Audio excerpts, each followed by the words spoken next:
pleased to have you all join us in celebrating our summer 2022 cohort today. So thank you so much for taking the time.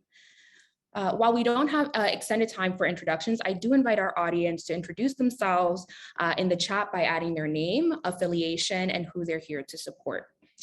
So feel free to take a second to do that now. I'd like to start today's event with a few words about our very special cohort this summer. Fellows Abigail, Alliyah, Alyssa, Emma, Imani, Kathlyn, Lisa, Myriah, and Teresa have been wonderful to work with. I am endlessly inspired by their passion and dedication to their work and dreams. These 9 dynamic women are poised to be the next generation of social sector leaders and beyond. What has been most exciting to observe has been how close this group has become. They'll walk away with a lifelong network of supporters in each other. Together, they're sure to have an even greater impact.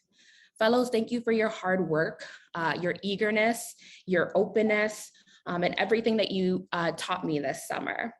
I hope that you'll keep me in your network of supporters as you continue into your bright futures. I'd also like to take some time to thank our incredible partners at Almost Fun, the Boys and Girls Club of Central Iowa, Genesys Works NYC, the Iowa Center for Children's Justice, Latino U College Access, LUCA, Press Pass NYC, South Bronx United, and YSS. I'd especially like to thank direct supervisors at these organizations, Lisa, Jessica, Melvin, Diane, Chabeli, Laura, Andrew, and Katie, respectively. Fellows all had such meaningful experiences, and that is a testament to you and the culture that you created. I'd also like to thank Heidi, Future Leaders in Action's Program and Communications Coordinator, who has been the heart and soul of this summer's program. She brought skills, knowledge, and empathy to her work. We are all so lucky to have worked with you. I also have to thank our facilitators, Marianne Vega Salinas, Taylor Butts, Stephen Roach, and especially Nick Diaz, who served as our fellows' career fairy godmother, coaching fellows throughout the summer.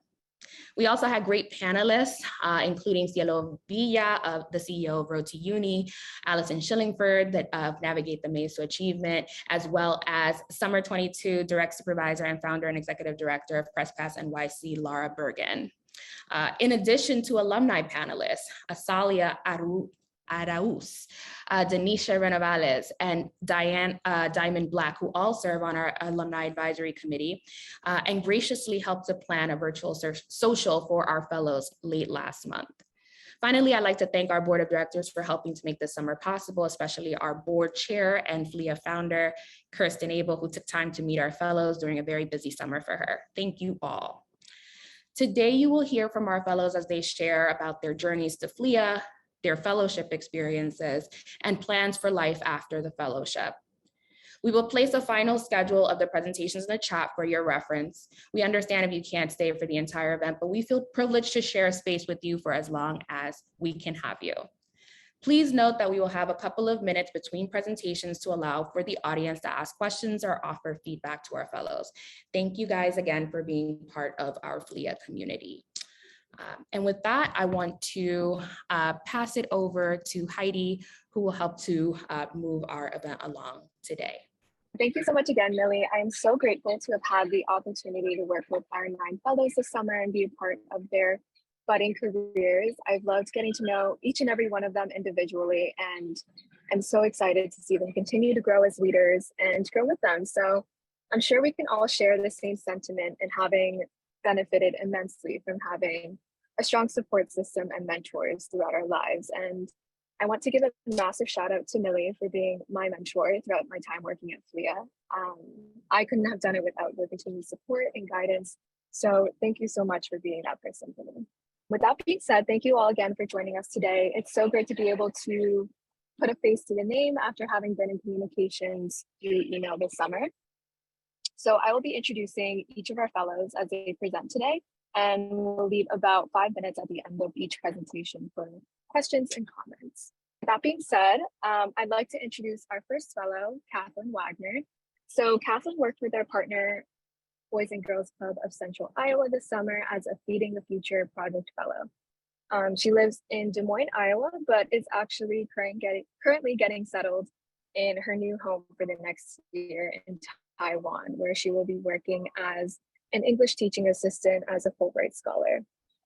So Kathlyn is passionate about languages, education, and cross-cultural exchange and accessibility, and hopes to enter a career in international affairs where she can make a difference in food insecurity and education. So unfortunately, Kathlyn couldn't make it to today's event because she's still getting settled in, but she did leave us with a recording, which I will be sharing with you all now. Hi, my name is Kathlyn Wagner, and I worked on the Feeding the Future project with Boys and Girls Club of Central Iowa. So a little bit about me is pre-fellowship, I was studying at Drake University for my final semester. I majored in international relations. I was interning at Drake University as well as the U.S. Department of State Virtual Student Federal Service Program. I was working at Boys and Girls Club of Central Iowa part-time, as well as researching jobs teaching abroad and waiting to hear back from jobs I applied to in the fall semester. I was applying to different summer internship and fellowship opportunities when I discovered Future Leaders in Action. And I was immediately excited because it combined a lot of my previous interests, like food insecurity, as well as an organization I'm passionate about, Boys and Girls Club. And it seemed like a comprehensive way to make a change and work with an organization I am passionate about, but in a different capacity. So, a little bit more about my project. The Feeding the Future mission statement is that every child and teen deserves to be fully fed so that they can be successful and reach their full potential. So, this includes breakfast, lunch, and snack provided at club, as well as other programs like weekend meal bags distributed on weekends, cooking club programs, and the Feeding the Future food pantries. So, throughout the course of the summer, I worked on these programs to expand and make them a lot more successful. So, these are weekend meal bags that I distributed on June 10th. I compiled different recipes and tried to think of ways to get them appealing to families so that they take them. Here's an example of a food pantry I helped implement at our Huskies Club food pantry, which is middle school age. So this is from end of June to early August, so it had been utilized for a whole month, and I've been working on keeping them stocked. Some of the cooking club highlights at Boys and Girls Club is that I tried my best to create meaningful programming by introducing kids to new tastes, new recipes. So some of the things that we created this summer were lasagna, poke bowls, kimchi fried rice, and veggie sushi. Here's a picture of lo mein that kids made at Burt Boys and Girls Club. I also tried my best through my role to enhance some of the programs that the program specialists that I worked with already created by including additional information about where the recipe came from and make it more educational, as well as getting kids like really interested about travel and diversity in food. Some of the key takeaways and challenges through this project is the importance of desirable food to kids and not just families. So this includes stocking the food pantries with food that kids can take if they walk home. So this is really important to some of the middle school sites where it isn't realistic that they could take a gallon of milk home because by the time they get there, it will be hot and not good. This is also important with making like box meals or like skillet meals, easy to make things that a middle schooler can take and make at home, like microwavable mac and cheese, as well as putting meals together in food pantries so that families especially see them together and take both pasta next to pasta sauce, as well as increasing visibility and accessibility of food pantries is really important. At our Huskies Club, that food pantry is in the club room, and that's really important so that the kids there are aware of the food pantry and they can see what's there and that they know that they can take stuff home. Another important aspect is making the weekend meal bags appealing. So this is making them not too heavy, as well as compiling food for recipes and things that they can use.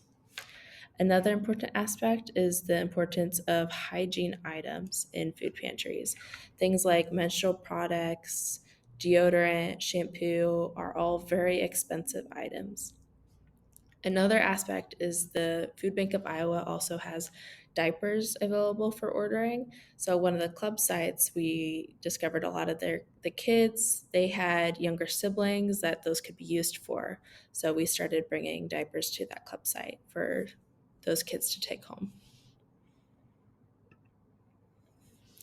Looking at the summer's impact, there was 255 weekend bags distributed, as well as 2,500 pounds of food from the Food Bank of Iowa distributed it to clubs.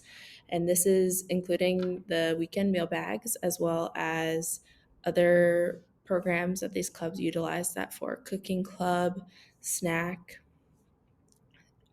Another impact was 6 out of 8 clubs currently have a food pantry, with those 2 remaining clubs still having a space, at least for food distribution. They just don't have a specific cabinet just for food yet. Before the fellowship, 4 out of 8 clubs had a pantry, and 2 clubs just had a cart for food, and then 2 clubs had nothing. So youth and households impacted. BGCCI serves nearly 1,800 Central Iowa youth ages 5 to 18 every day. There is difficulty in estimating the specific statistics and barriers with data collection to how many specific youth we impacted with these programs due to our food bank, food pantry logs. Sometimes families don't fill them out, or at middle school sites, sometimes they don't see the form, they don't see. So as a rough estimate, I know that over 200 households were impacted positively through these programs. So a little bit about my post-fellowship plans and goals is I will be teaching abroad in Taiwan for the 2022-2023 academic year. I am recording this now because if I am not checked into my hotel in time, I cannot record this live. So if you're seeing this recording, I am currently in Taiwan in a hotel for quarantine. Some of my other goals this next year are to begin studying for the GRE and also to begin researching graduate schools, scholarships, fellowships, and other funding opportunities for a master's in international affairs or international development. And lastly, I really want to thank everyone that I met throughout this whole experience over the summer, my whole cohort, supervisors from Boys and Girls Club, and Future Leaders in Action. I met so many people throughout this whole experience, and I also have a better sense of what I would like to do in the future. Thank you. Our next fellow I'd like to introduce is Alyssa Cardoso. So Lisa worked with Genesys Works NYC this summer as a corporate partners volunteer and events fellow to support Genesys Works' mission to provide pathways to career success for high school students from underserved communities. And I will pass it on to Lisa to give her presentation. Yes, as Heidi said, I'm Lisa. I've been working with Genesys Works for the summer 2022 program, and I thought that there was no best way to title this presentation or to talk about Genesys Works than by saying simply creating pathways. This is what I did all summer. I created pathways for students from undeserving communities, professional educational pathways, and I find that this is also pretty consistent with FLIA's mission. And I will actually talk about it right now. My interest in the social sector sparked a few years ago when I started to read and pretty much watch the news. I think it doesn't take much to realize that there is much to be done for us to achieve a future with equitable communities. And I think this quote summarizes really well this idea. So this is a quote from Genesys Works website, actually. But like I mentioned before, This is very, very aligned with what FLIA's mission is. So we believe that, I'm so sorry, my computer is going to die soon. We believe that all young people deserve an equitable, equal opportunity to reach their full potential. And like I mentioned, this is literally what I did all summer. We truly believe that regardless of where you come from, different backgrounds, of what opportunities you've had in life, we all deserve to pursue our professional and educational goals, whichever they may be. And so this is how we achieve it. So during my summer project, well, it would be very difficult to kind of summarize my role. Obviously, I could tell you my responsibilities. So pretty much what I did this summer was fulfill any tasks as needed. And that seems like any job description ever. But when it comes to work in the social sector and in nonprofits specifically, that is pretty much what we all do. And in doing that, I acted as a liaison between Genesys Works New York City, corporate partners, and event managers in whatever type of communication needed to be sorted. For instance, I worked with Pace University where we held our in-person activities with young professionals. I contacted corporate partners from New York City, I guess, to arrange our in-person events, workshops, interview trainings for young professionals.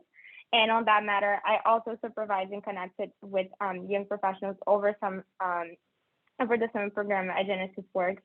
And my supervisors were very direct about how relevant that was for my role, to be able to connect with those students, to talk to them, to inspire them to continue moving forward, because it's really difficult when it seems like the whole world is against you. And I hope I did a good job, but I also did plan, organize, and minister events for young professionals. And this is more on the side of the event itself. So just logistics, trying to figure it out how we're going to get the students there, what they needed to access the building, and all the very fun stuff that needs to be done. So through that, I was able to achieve a pretty meaningful impact. We worked with a cohort of 82 young professionals this summer, and we had about 7 corporate partner events. So that includes the workshops and the in-person events that I'll talk a little bit in a second, more in depth. But I want to focus a lot on the fact that we work with almost 80% of first-generation students, and that reflects that Genesys Works' mission is not an individual level. We're not just changing the lives of those young professionals. We're truly promoting social and economic mobility. We're affecting families at the community level. And we continue to grow. We have offices in New York City and San Francisco and Houston, Chicago, so all of the major cities, and we're tackling local communities, which means that our impact is truly meaningful. And on the corporate event side, I wanted to talk about that because that's what I worked on mostly. Like I said, we had workshops. The students had a hybrid schedule, which I find to be very good because they're prepared to work in a remote environment. That's not going away anytime soon.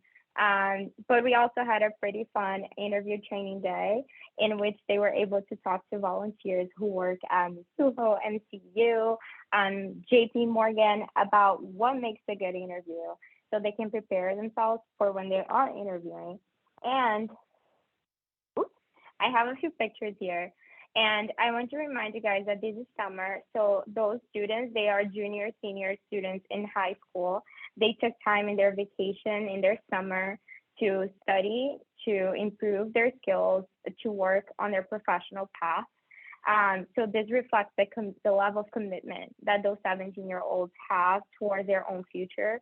And this is really important because Genesys Works, we don't help them.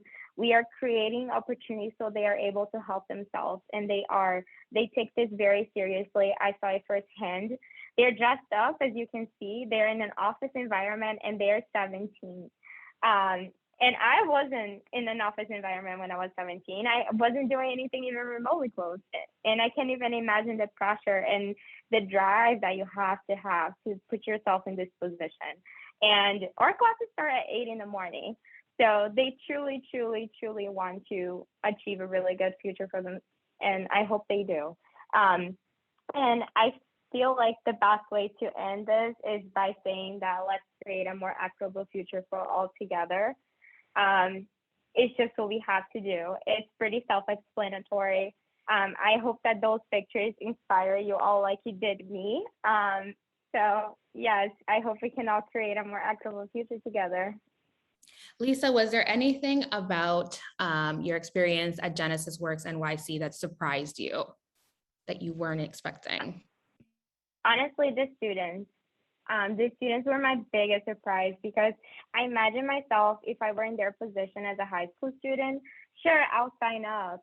But the fact that they actually put in the work, I was so inspired when I went to the interview preparation day. I wanted to like leave and go to work because the work ethic that they have at 17, it's amicable. Like it's truly, it was a wonderful experience, but the students definitely take the spotlight. And yeah. I was just gonna say that I really enjoyed seeing your pictures from your event, and it seems like you put in a lot of work this summer and that you had a really great fellowship. So I'm glad, and I really love your message. I agree with it. Like, let's create a more equitable future. So thank you. Thank you. I would like to transition to our next fellow and introduce our next fellow, who is Alliyah Dookie. So Alliyah worked with South Bronx United as a college prep fellow to support SBU's mission to advance educational achievement, health and wellness, and youth development through activities on and off the soccer field. And the floor is all yours, Alliyah. Good afternoon. My name is Alliyah Dookie, and I am the SBU College Access FLIA Fellow. Just a little bit about me. My pronouns are she, her, hers. I identify as African American. My ethnicity is Trinidadian. I currently reside in Queens, New York. I have 2 bachelors from SUNY Cortland, one in political science and Africana studies. And I'm currently doing my master's in Africana studies at SUNY Stony Brook. Just a little bit about me before FLIA. I was working as a program aide for an after-school program known as Friends of Crown Heights at MSK 394. And I was helping a director just ensure a program ran smoothly. But my love for educating others and my passion for creating a diverse and inclusive space that will allow for a meaningful impact in students' lives led me to be applied to FLIA. And in hopes of challenging myself as a leader and build confidence as myself as a leader, I accepted this fellowship. I actually was telling Millie, like, I knew this fellowship was for me and I was waiting for a while for the response, and I turned down a job offer just because I had a feeling deep down that this is what I needed for my early career path. So I'm happy that I got to do this, and I have a wonderful cohort. Yeah, a little bit about my organization that I worked with this summer, South Bronx United. This is their mission statement. South Bronx United uses soccer as a tool for social change, aiming to help youth build character, teamwork, and leadership so that they can succeed in high school, college, careers, their community, and beyond. South Bronx United strives to promote educational achievement, health and wellness, and character development through activities on and off the soccer field, and to unite a diverse group of individuals and an incredibly diverse community toward common positive goals.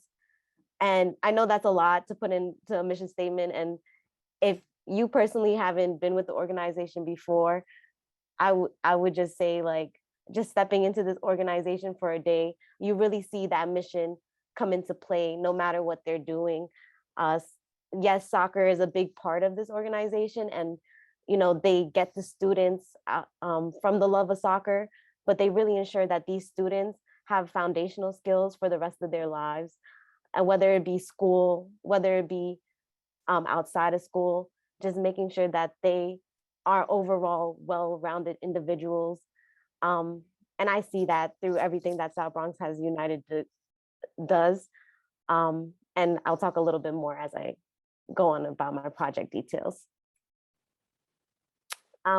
So just so you're aware, my project outcomes, short term, I worked with the college access program at SBU.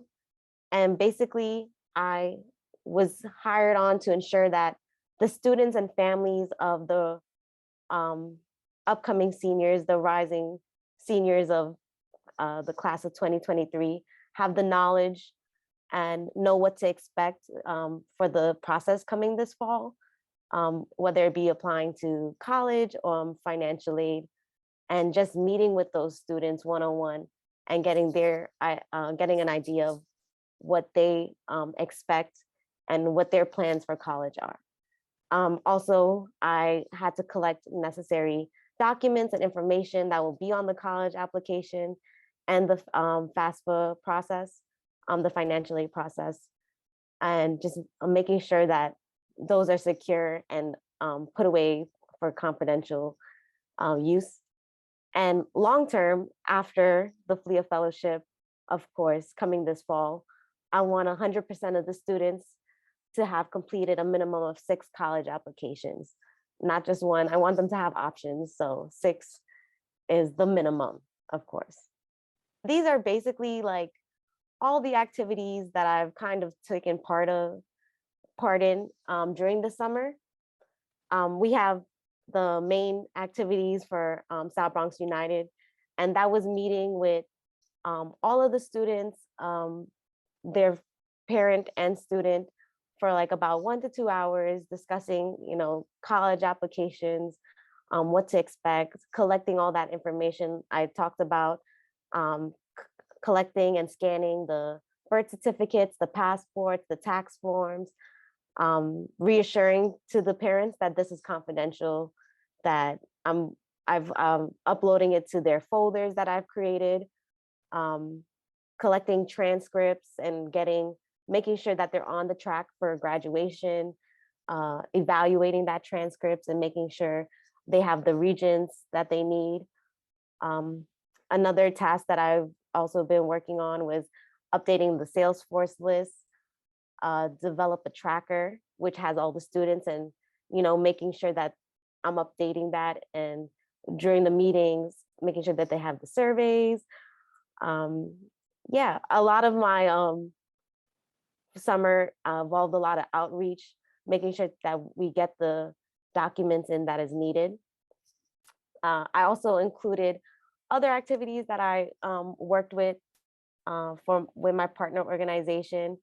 SBU has a program that they put on in the summer called Summer Scholars.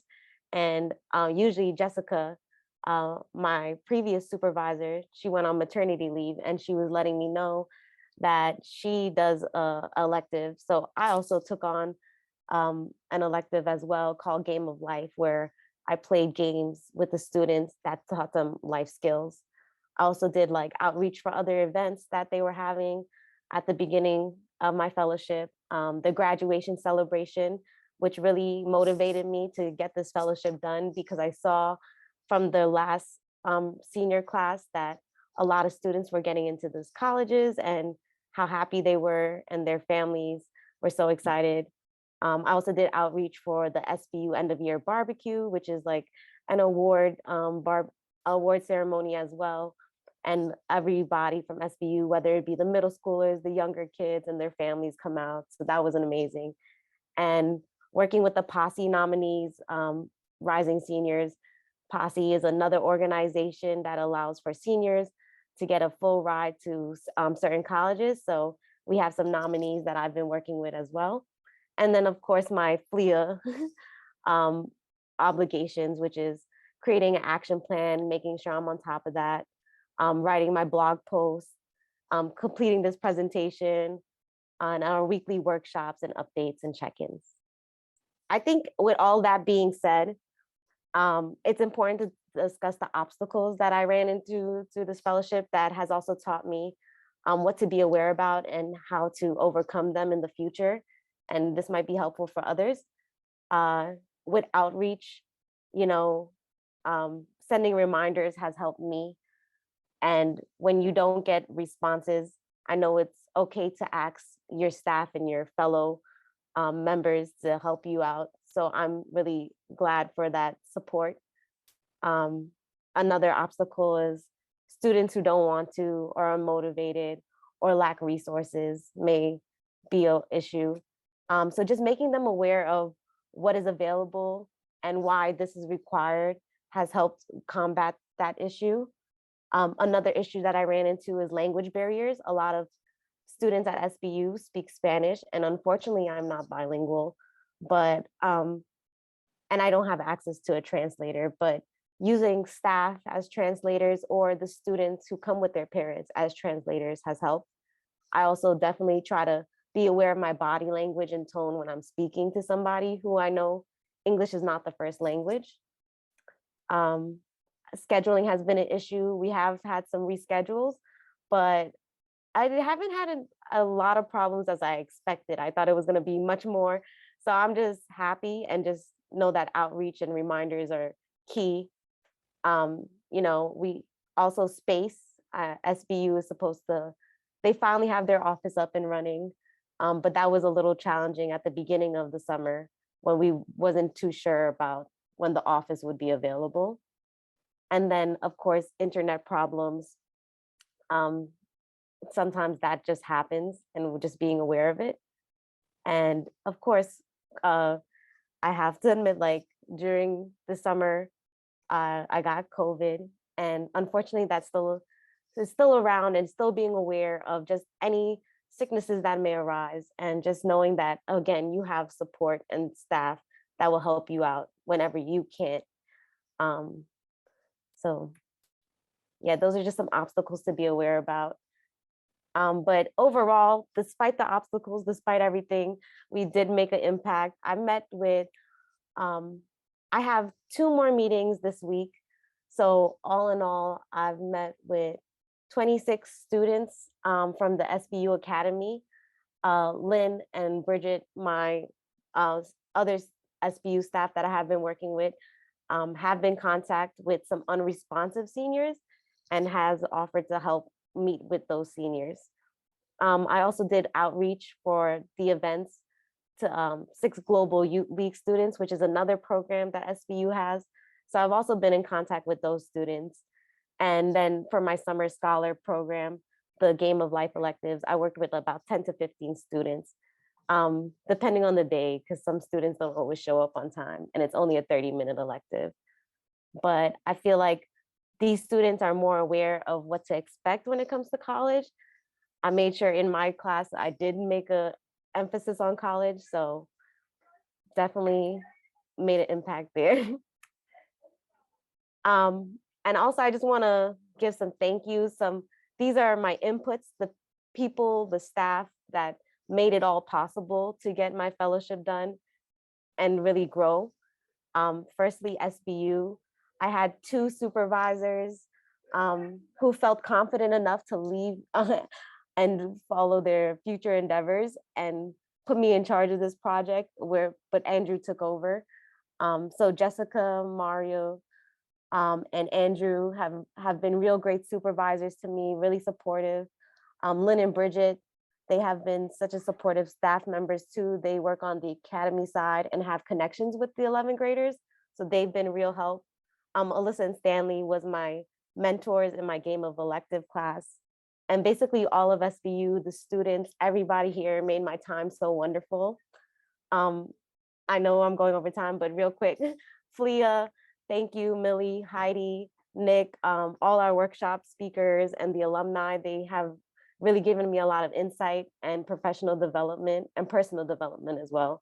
In general, my whole cohort and family and friends and my network who have always been there to support me whenever there was challenges. So I just want to give a shout out to all of you. And after this fellowship, I actually got a position with SBU until November, where Jessica will return from her maternity leave. So I'm excited to continue this work. I'll also be working as a research assistant, part-time on my free time, reading manuscripts for incarcerated people and completing my master's in Africana Studies while also researching my PhD program. And thank you. I just want to shout out Alliyah, South Bronx Executive Director. I took over as her supervisor. as was referenced, she's gone through it very smooth and been very professional. Jessica's out on leave and started with her, and then Mario, or the supervisor, left. So there's been a few bumps in the road, but she didn't show that at all, either in our workplace or in the presentation. So Alliyah's been great, and we're excited that for us, this is not the end this week of work with Alliyah. So we're excited that she'll continue to stay with us for a little bit. So once again, shout out to Alliyah and shout out to the whole FLIA program. Great work. Our next fellows I'd like to introduce are Teresa Hicks and Emma Sullivan, and they worked with Almost Fun as a social media fellow this summer. So Almost Fun is an edtech organization committed to empowering the math learning of low-income students and students of color through culturally responsive, interactive learning resources. So while both Teresa and Emma worked on building out Almost Fun's social media, they focused on different aspects of this project and took ownership over their own individual projects within this broad role, while still working collaboratively to align with the overall organizational goals. And with that being said, I will pass it along to Teresa and Emma to give their presentation. Well, hello, everyone. Like Heidi just said, thank you so much. Emma and I have been able to work with Almost Fun, which offers free learning resources such as SAT prep, math lessons, and etc. So that has been a great experience. So this is the Social Media Fellow Showcase with myself, Teresa Hicks, and Emma Sullivan will go sometime after me. So as you can see, I have included a screenshot of Almost Fun's graphics that's on their homepage, just to give you an idea of how culturally responsive they are, how bright and vibrant their content is, and how it just makes you feel excited to want to learn because math is almost fun. So that's really cute. So I wanted to showcase that. So quick introduction to myself. Prior to the fellowship, I was finishing my junior year at the illustrious University of Alabama at Birmingham, also known as UAB. And at the time, I was participating in American Marketing Association, also known as AMA, in one of their leadership role, which is Director of Content Production. In addition to that, I have also been helping other student organizations on campus with continuing and maximizing their marketing strategies and efforts. I've always been very passionate about utilizing my creativity to help others and other organizations to see that their brands and their organization can expand beyond what they might have imagined. And at the time, I was searching for an opportunity to join a team that was impact-driven and also purpose-driven. And that's how I came across FLIA. So a quick project overview of what was outlined for us when Emma and I came on board. So number one, Almost Fun wanted to see what are our top competitors doing and how are they showing up on social media and how can we leverage that to expand our social media. So Emma and I had to put together this mass competitive analysis of 3 different companies that were ed tech as well. The second thing was, of course, creating an engagement strategy. The biggest thing about having your presence on social media, you want people to engage, you want your efforts to be seen, shared, you want comments and likes. So we were trying to figure out what type of call to actions can we implement and utilize, what hashtags will appeal to our target market, and how would we respond to concerns that may come across with social media. And third, but not least, is designing the content plan. That's the most exciting part. That's what everyone wants to get to. So that consisted of identifying different content pillars, frequency of posts, how often are we gonna post, how many times a day are we gonna post, and distribution channels, which social media platforms are we going to focus in on. So that's been great. So really quickly, I will show you a few screenshots of our competitive analysis. I can't walk you through all of it, but just to give you an idea for people who have not been able to see what a competitive analysis includes. So here is a screenshot of one of the slides that's showing my analysis of Khan Academy's Twitter. So Khan Academy is an ed tech company that a lot of K through 12 teachers utilize. So that's why we wanted to analyze what they were doing on social media. So as you can see, Khan Academy has 3 Twitter accounts, right? Mind blowing. Their main account really just focused on providing different, like basically just overall information of Khan Academy as an organization. But once you observe Khan Academy kids and Khan Academy teachers, it kind of becomes more specific. So Khan Academy kids focused on providing information to parents, and they always make sure to include the main account link. And then Khan Academy teachers, of course, focused on updates, giveaways, etc., that were targeted specifically to teachers. And so another part of competitive analysis is creating a social media breakdown. You want to figure out which, how many accounts do they have? What were the number of followers, follower count, and what was their average engagement per post to see if their marketing efforts were even successful. So as you can see, Khan Academy has over 500,000 followers on Twitter. But if you take a look on the very right side, their average engagement per post is very, very low. So on the outside looking in, you would assume that Khan Academy has it going on, but in reality, they still have some ways to go. If you take a look at Khan Academy kids, they're at over 8,300 followers. They're following a lot more than Khan Academy main, but their average engagement post is at 0.30%, which is fairly higher than the main account. And lastly, Khan Academy teachers, they have a little bit more followers. They're following a lot less than the main or the kids' Twitter account, but their engagement is phenomenally greater than the other 2 accounts. So that was something to take into consideration when presenting to Almost Fun. So here is a screenshot of Khan Academy's Instagram page, their main account. And this just basically stated the company services, how, an example of what call to actions that they're utilizing, and a link to the link tree, which has all of the links to everything on their page. And also I wanted to note for Almost Fun to take a look at how Khan Academy's social media manager has allowed this page to access or showcase the option to message Khan Academy directly, email, or ask for support, so they're not left feeling frustrated and want to exit the page if there's something that they want. It's easily accessible right there underneath their bio. And so here, because we took a look at Khan Academy's Twitter, we took a look at Khan Academy's Instagram. Let's see how are they matching up versus each other. So Khan Academy's Twitter, again, over 500,000 followers, engagement fairly low.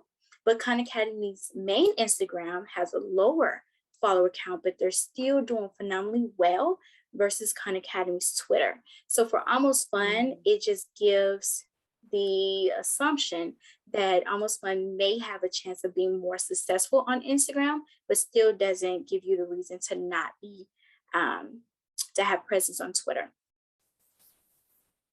And so I had included some screenshots of this analysis that I did on TikTok to see what are math teachers doing on TikTok? How are they engaging with teachers and students, and how can we leverage that as well? So on the right side, I included some of the top liked, highest engaged posts, because TikTok gives you all of this information for free. And so that was really well. As you can see at the bottom, it was basically them walking students through how you can solve a problem. And then the top 2 liked was something that was very intriguing and fun and witty. And then you have your relatable searches. TikTok shows you all of these. So if you wanted to know what's a hashtag that I can use on TikTok that would give me the same target market, for instance, as these 2 teachers, they have math TikToks and tricks, teacher tips, teachers of TikTok, and you can go in there and see what they're doing as well. You can also see what pages are associated with what search. And so if Almost Fun wanted to utilize a teacher to be an influencer of some sort and promote Almost Fun, you can see what teachers on TikTok has it going on and how can I have access to them. TikTok gives you all of this. And then on the right side as well, more hashtags that you can use, and it tells you how many people you have the opportunity to appeal with and engage with. So let's dive into the engagement strategy. How did we do that, and what did that look like? So here, one of the assignments from Lisa, who is the CEO, executive director for Almost Fun, she wanted me to find out what are some examples of math puzzles and math riddles that we can use on Instagram that can encourage engagement, that will allow you to try to come up with an answer and you will be willing to comment the answer.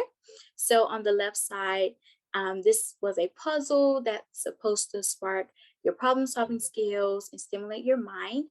I still can't figure out the answer, so the student could figure out the answer. I told Lisa that it would be great to use that as some form of, like a giveaway, if they can get the right answer without cheating. In the middle, order of operations, which is usually 5th and 6th graders, so that would be really good to get them engaged with that. And on the right side, puts you in the mind of your bowling, so that would be fun for kids, and that was very difficult for me too, by the way. But yes, that was one assignment that I had to do for her. And here on Instagram gives you this. If you press Insights on your Instagram, it will give you these data and statistics of how many accounts have you reached on whatever given week that you're looking at. And so for me, it was saying that we reached 45 accounts, which was 104% higher than what they had previously done. And it was very interesting that we reached 45 accounts, even though if you look on the right side, only 1 follower we reached and only 40 were non-followers. Mind you, we haven't posted anything. There's no content. This was merely just me one day logging into their Instagram, commenting under other people's posts, liking some of their content, and that just brought attention to our page. So imagine if we actually had content, at what point that could reach to. And then here on the left side, this is me engaging with some teachers. So I wanted to show one teacher, she liked my comment and she immediately followed us. I was like, yes, I got your attention. I commented on another teacher, she liked it. She mentioned me back, she commented back. Then she followed us, and then she, liked another comment. So that was a really good exchange. And here was July 23rd through July 29th, now saying that we have 51.8% reach now. And so finally, my post-fellowship goal. So everything that I've learned with Almost Fun thus far, I want to utilize in my organization with AMA and the other organizations that I'm helping with. And of course, it's my senior year, so I want to obtain my undergrad degree in marketing. I'm becoming more interested in public relations / marketing, so I would love to work for an agency in Birmingham. And I'm also beginning to decide what graduate school would fit me best and align with me best to get my master's in communications and public relations. So thank you, Future Leaders in Action. Thank you, Almost Fun, for everything that I have learned. And Emma, I'm going to pass it over to you. All right. So hi, everyone. My name is Emma Sullivan. I'm a student at Georgia State University studying education and public policy. Prior to this fellowship, I've worked with various Latino organizations as Latino Leadership Initiative, Latino Leadership.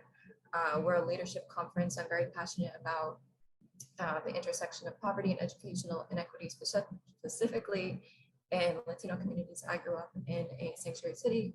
I go to school on a Latino scholarship, so just giving back to the community that raised me and ensuring that students have access to resources that I didn't have growing up is something I'm extremely passionate about, and kind of why I decided to go into education and public policy.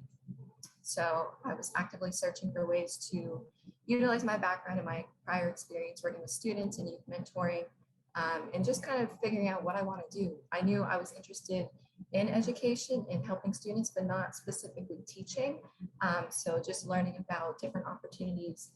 That education is such a huge field, and I don't think people realize that. So I was looking for ways to utilize my background and also grow and learn about careers in the field that are not specific to teaching.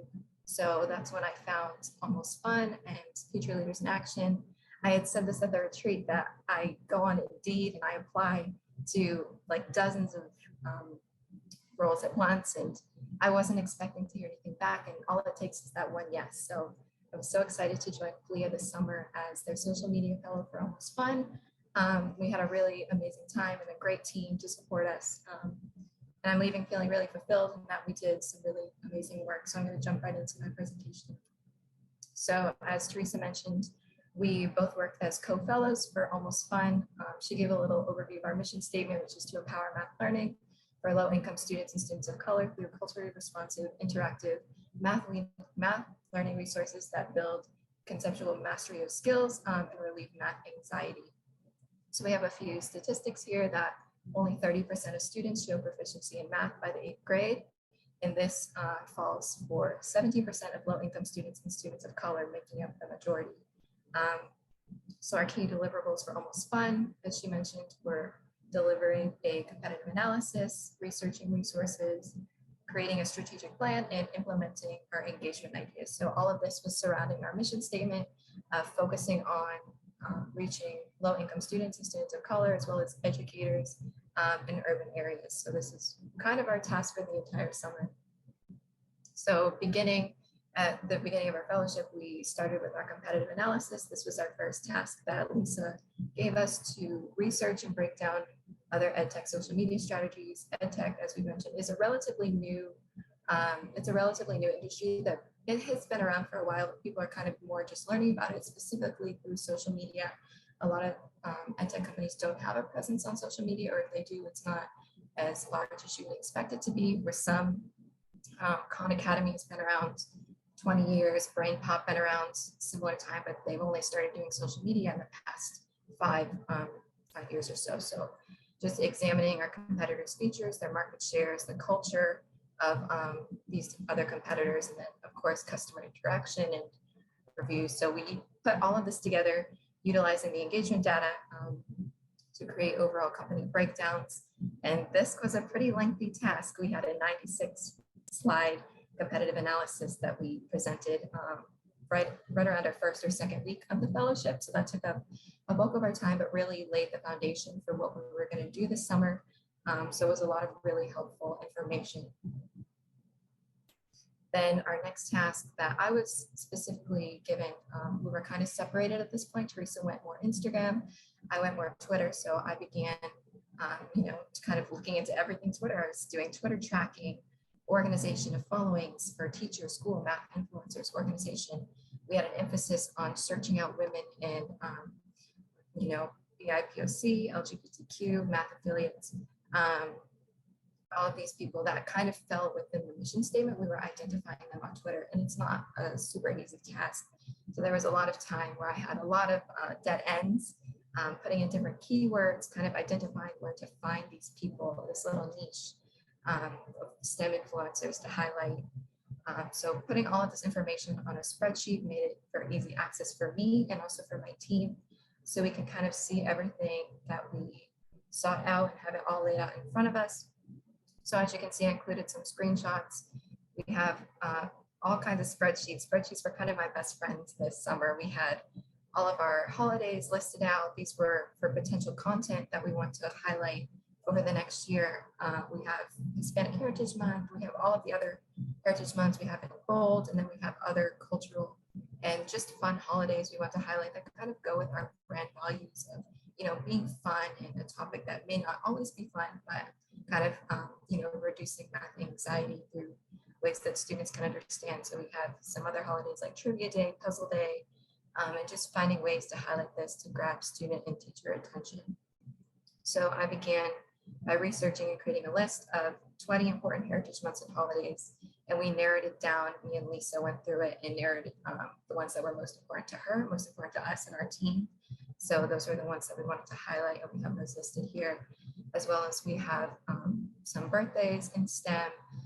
Like I mentioned, we have an emphasis on a specific niche in math, women, and those other sections I have listed. So we kind of highlighted them and people who may not get a lot of recognition for their work.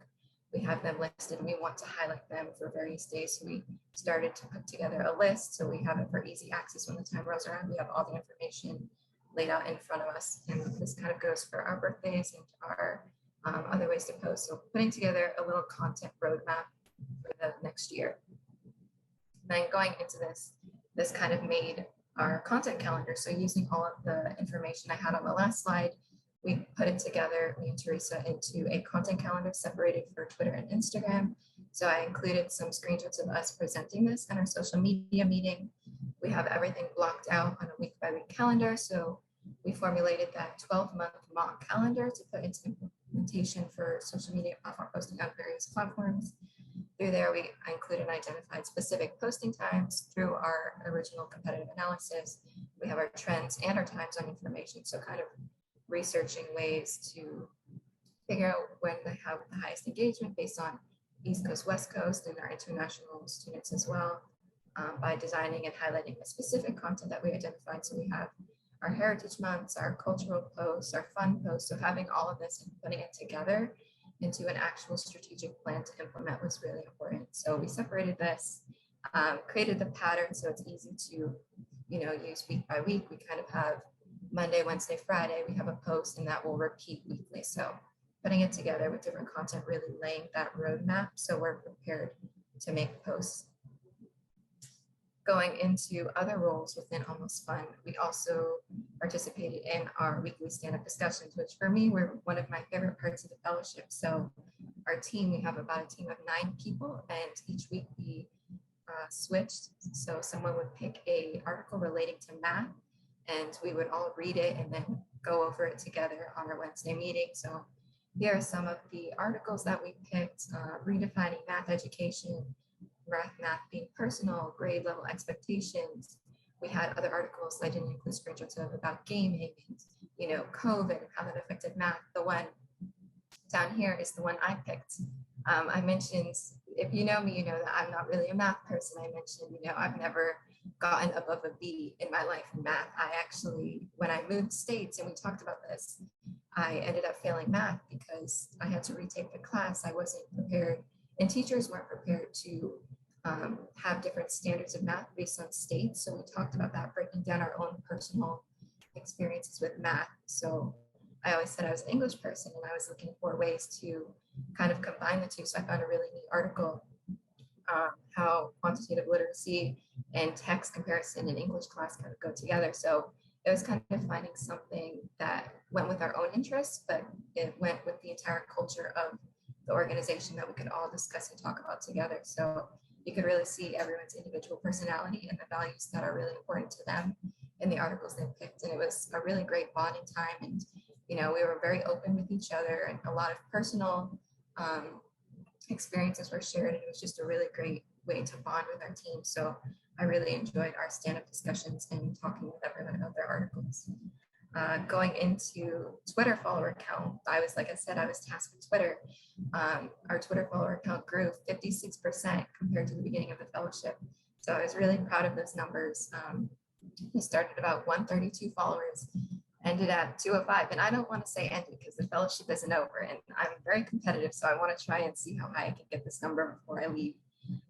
But going into our next slide, I have it kind of broken down. So our competitive analysis, our strategic plan, content calendar, all of this, it was kind of laying the framework for this actual implementation the last month, where I really went on Twitter and used all of this research and all of these tasks that seemed so tedious and long. And I was like, when am I going to start being able to go on Twitter? It finally happened in the last month, and using all of the information that we had gathered over the past 8 weeks, I was able to get these numbers. So week 1, right out of the gate, started at 132, grew 16 followers by the second week. 148, almost double that number at 28 new followers, and then continued so on, 29, giving us today, we have 205 followers right now, which is really awesome. So overall, we grew 73 new followers in the span of 4 weeks, 300 new accounts reached. So we followed hundreds of people. I was following hundreds of people. Poor Lisa's notifications on her phone for Twitter were blowing up. but I was so excited to actually implement all of the tasks and the spreadsheets and have it see it all in action come to fruition was just so gratifying, and it really made our work feel like it had meaning by seeing all these people interacting with us and supporting our mission, giving a follow, and liking our replies. So just interacting with teachers, it was just a really awesome experience to see all of our work on pen and paper, actually happen in real time. So wrapping up this fellowship, I'm going to beginning my junior year of college. I'm the baby of the cohort. I just turned 20 on Friday, so I still have a lot ahead of me researching other roles within EdTech. I applied for actually a Latino grant to earn my data analytics certification for free. So I have my interview for that tomorrow. So fingers crossed. I saw an article today that only 20% of people in the data field are women. So, and I'm sure even a smaller amount of that are women of color.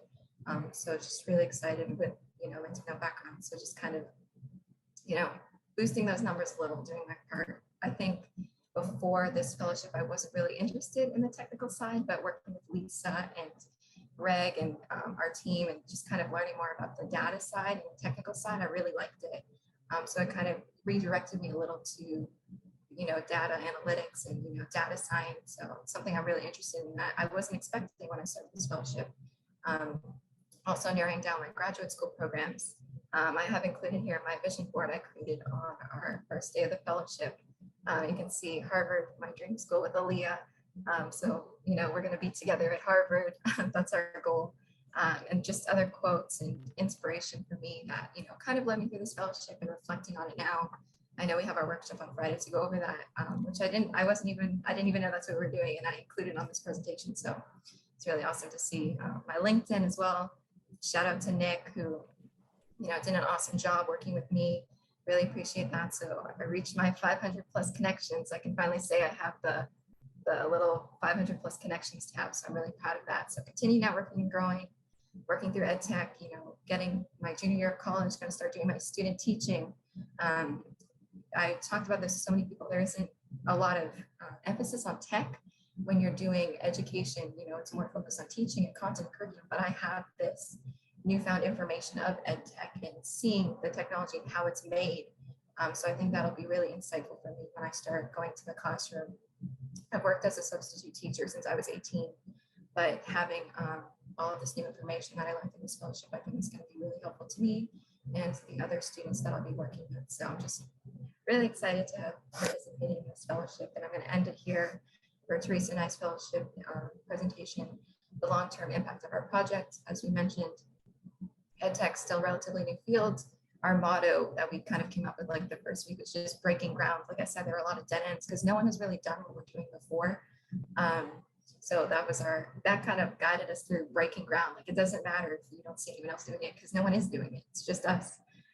So that was kind of our driving factor, and to see the growth that we had over these 12 weeks. It's really great to see. So their work is pivotal in helping Almost Fun create their long-term social media strategy. Like I said, their content calendar we created, it lasts for 12 months, and that could be repeated and edited. So we have the framework built, and now it's just kind of, honing in on all of the information that we have and kind of making it more intricate and detailed, but we laid the framework for that. So really honored to have contributed to this mission and send our gratitude to our team. We have Lisa, Grace, Greg, Alicia, Katie, Lauren. So great to work with all of you, and hopefully we get to work together again soon. But I'll leave you with Almost Fun's Twitter and Instagram. Definitely check them out. A lot of really great stuff happening, a lot of really great stuff that's on the way that we can't really share yet. But overall, just thank you to everyone. Thank you to my FLIA cohort, to Heidi, to Millie, to Nick, to Myriah, and everyone who kind of helped us. Really grateful to all of you, and I'll just leave it here. Emma and Teresa, can you tell us a little bit about what it was like working as fellows at the same time on the same project? I know you guys divided up the project in unique ways, but that's something that we haven't done as often at FLIA. So I would love to hear a little bit more about how that experience went for you guys. It actually went fairly well, especially considering that Emma and I and the other cohorts and fellows, we were able to create such a beautiful friendship and bond over the retreat. So working together, we were kind of more already familiar with each other's work ethics. Even if we had some bumps in the road, we were always communicating. We text each other all the time. So working with each other was very smooth. And even when we were encouraged to go our separate ways, like Emma was saying, she focused more on Twitter and I focused more on Instagram. We still would, hey Emma, how do you think about this? What do you think about that? How does this look? And she would do the same thing. So it never felt like we were stepping on each other's toes, and we never felt like we were just so far distant that we lost connection. We always stayed very close and tight knit.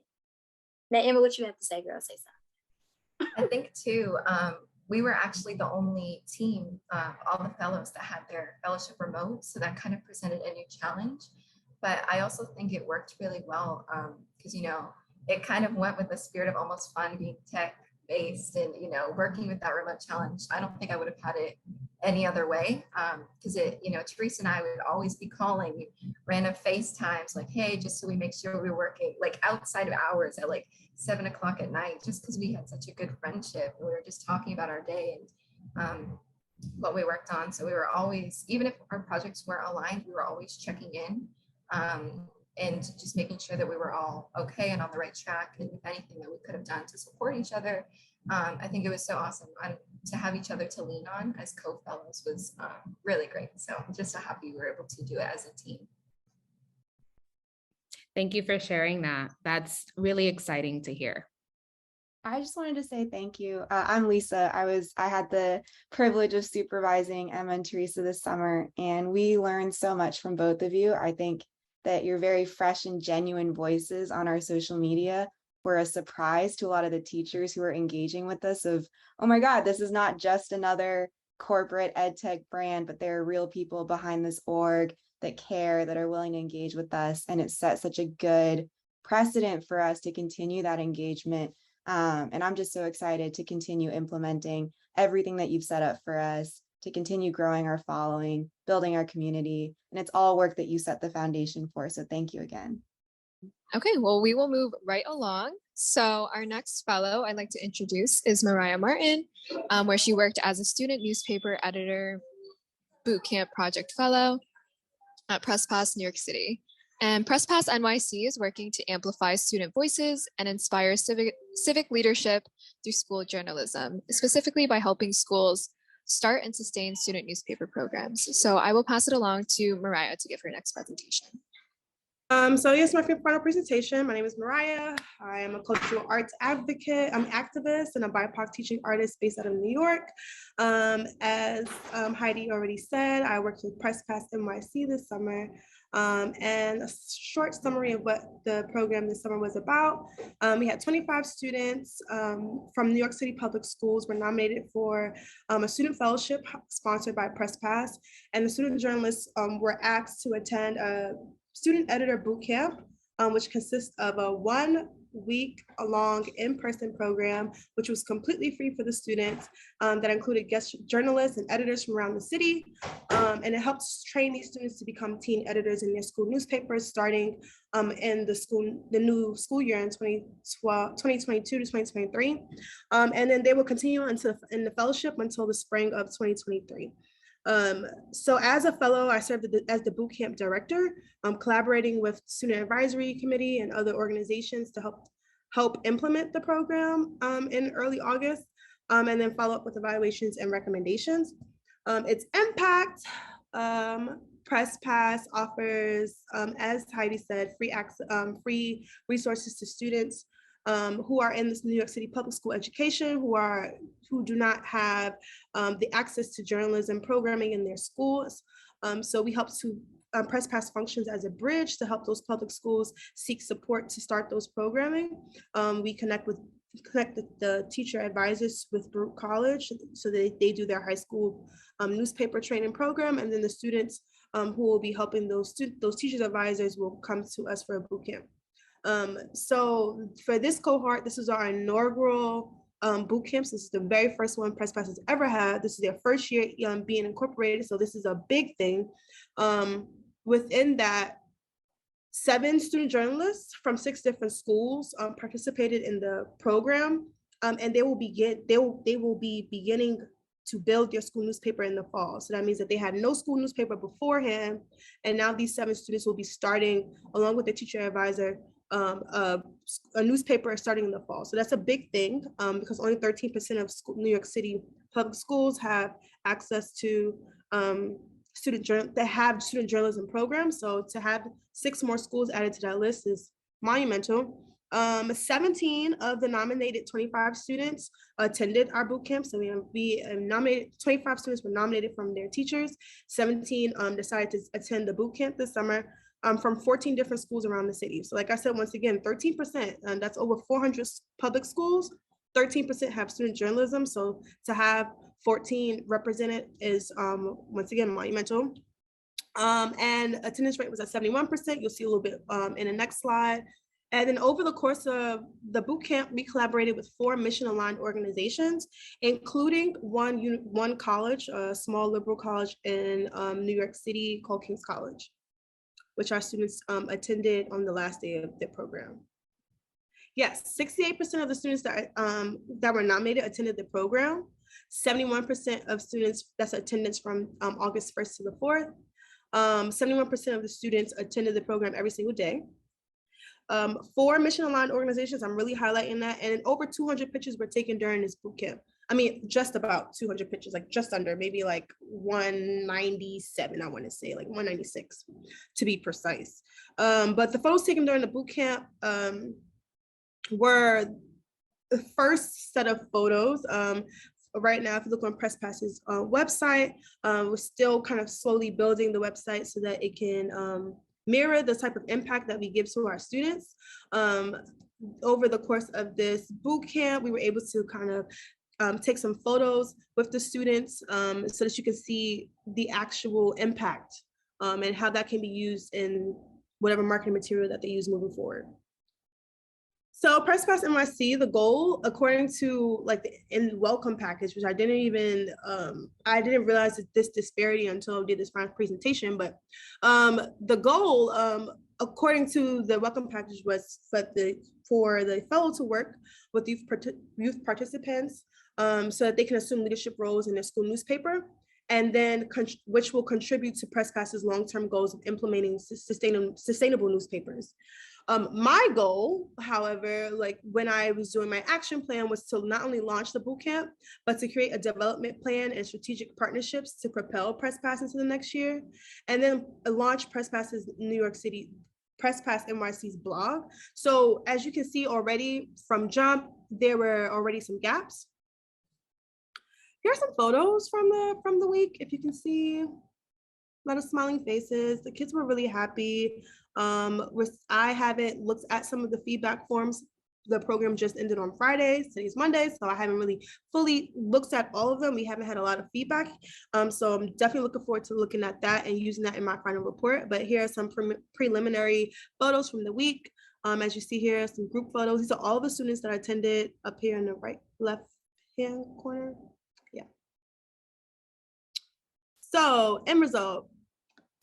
So this experience was by far a very interesting experience in a way that this was a first for many things. So this was definitely a growing lesson for both me and the organization. And it showed that how there is still room for improvement for all stakeholders in the public sector, from the workers up to the organizations. This is Press Pass's first experience having an employee outside of their founder. And it was also my first time working on a 2-person nonprofit team. So like I said, a first for many. We could have done a lot more. And I wholeheartedly say that. And the fellows know I've said it and I'm saying it here again, right? We could have done a lot more, but we struggled to find a compatible working style. And the frustrations that that resulted from that, we weren't able to really communicate effectively so that we can kind of have the best program that we dreamed that we would have. I still have to work on how to better communicate my concerns and my work boundaries effectively. And I stretched myself a little too thin. Eventually I ripped, and those flaws were revealed during this program, which I am thankful for. I hope that that lapse seen in the program can be a learning lesson for all involved. So just to give a little context for everyone, there were a couple of things, deliverables, small, like not even small, I don't want to say that. A couple of deliverables and tasks that were asked of me to do as we got closer to the actual boot camp. So the actual boot camp was only 1 week. This fellowship is 12 weeks. So as you can tell, right then and there, you should kind of already kind of assess what could be some of the issues that may arise.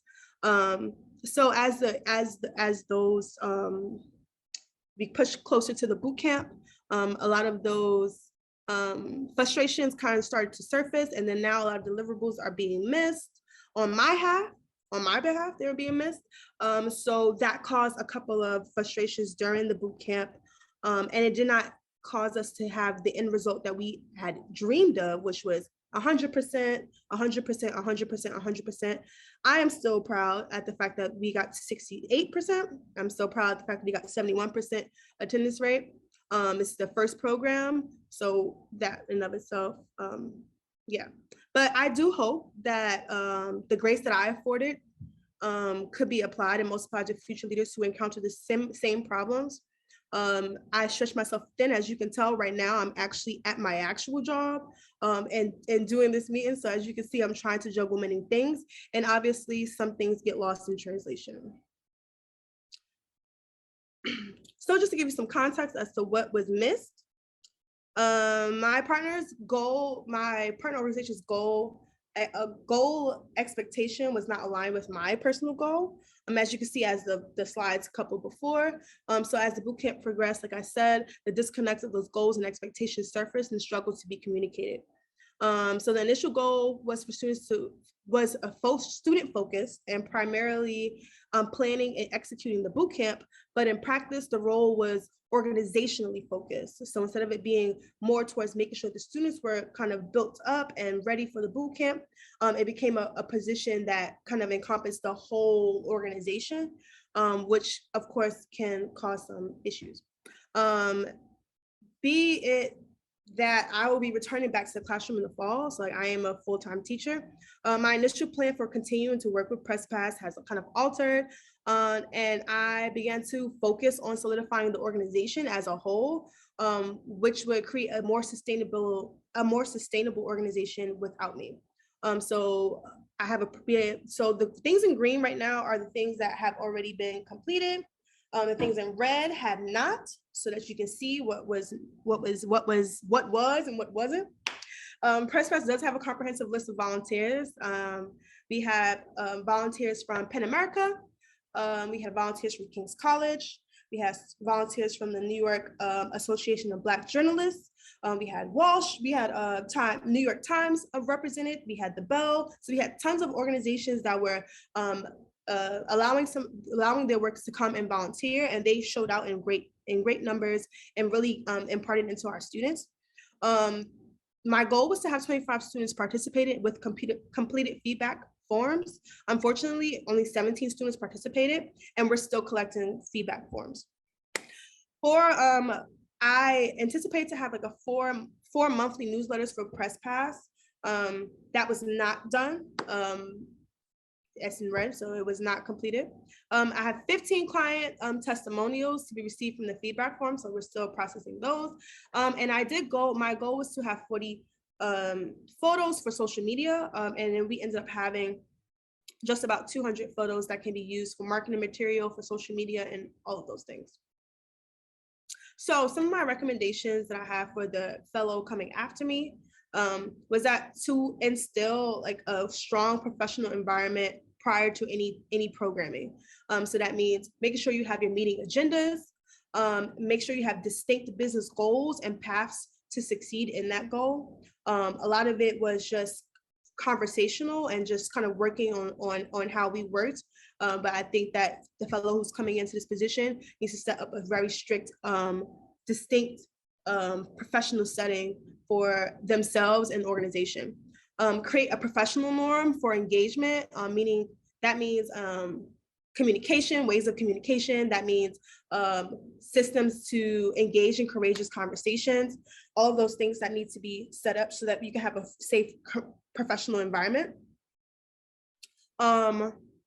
Agree with your manager on a list of responsibilities, schedules, ways of communications, daily tasks before even starting the fellowship. So making sure that those things are concrete. Incorporate the student advisory more. So I did incorporate them in their program, but this is also the summer, and scheduling was a big issue this summer. So I would incorporate the student advisory more during the school year to create an independent newspaper for the press pass. That way students will have a little bit more leeway on what they want to say and how they express themselves. And then last but not least, even though philanthropic work is public facing and people focused, don't let the organization get the best of you. So when I say that, I mean, sometimes you get so into the public facing version of the organization that you sometimes forget that in order for the organization to function, it needs to be sustainable and it needs to have some systems in place. So just having that as a reminder. Okay, so looking ahead, this experience will be informing my cultural anthropology research next semester on the state of public-facing cultural organizations and its effectiveness to community stakeholders. That means from students to staff to people who create organizations, to those who are directly in tangent to them, which means that they are like family members, community, so just all stakeholders. So I'll be I don't want to use this like data for that purpose, but this experience will definitely inform that research. And I will be returning back to teaching in the fall, and will continue to support aligned organizations in theory and in practice.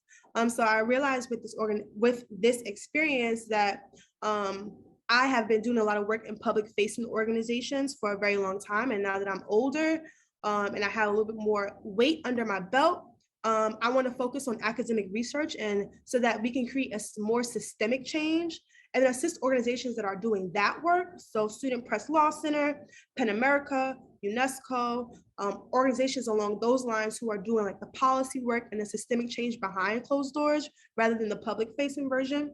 That's just something that I learned about myself. And I want to say too, Myriah, the outcome was great, and for the students and for the program. And you were, just like people are saying here, the glue at that program. And you were a natural leader for the student board and for the student fellows there. And their experience is so much better because of you. So it was, a lot of weeks of not working with students ahead of that, but what you brought to the students themselves was invaluable, and you do have great talent. Thank you.